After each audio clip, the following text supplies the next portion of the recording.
Welcome back, everyone. This is Jake and Katie with FARRMS, and we're going to keep talking about some organics. We're going to get into what the transition process looks like today. We get all kinds of questions about that.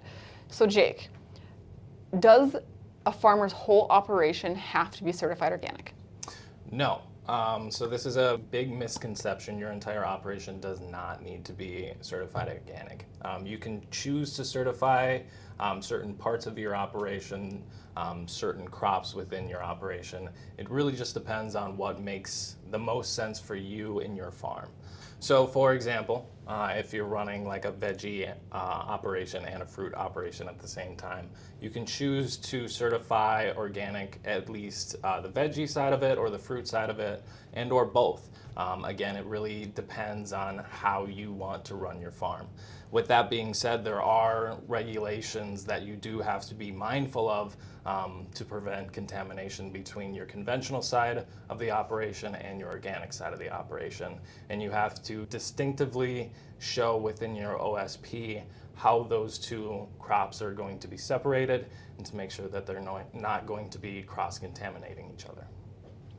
So how long does this certification process take? Yeah, so the process itself, there's kind of two timelines that you kind of have to think about. The first timeline that you have to think about is the application timeline. So it's going to take about 3 to 6 months from starting your application to it being fully accepted by the certifier that you choose.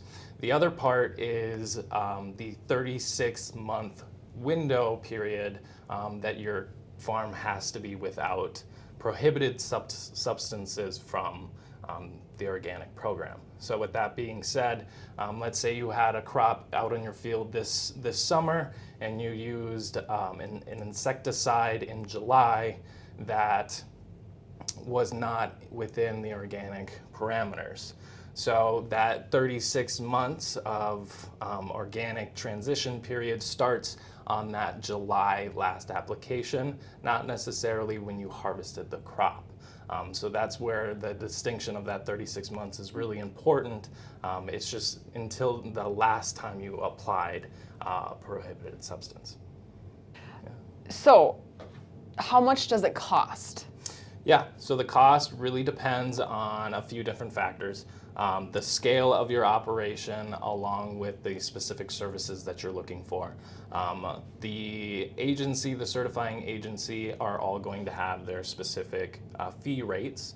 So that is one thing to keep in mind. But the thing that every producer will go through is your initial application fee, your annual inspection fee, and then your annual certification fee. Other than that, the variable part of the cost is the size of your operation, how large you are, and then what specifics are you trying to certify. Are you processing?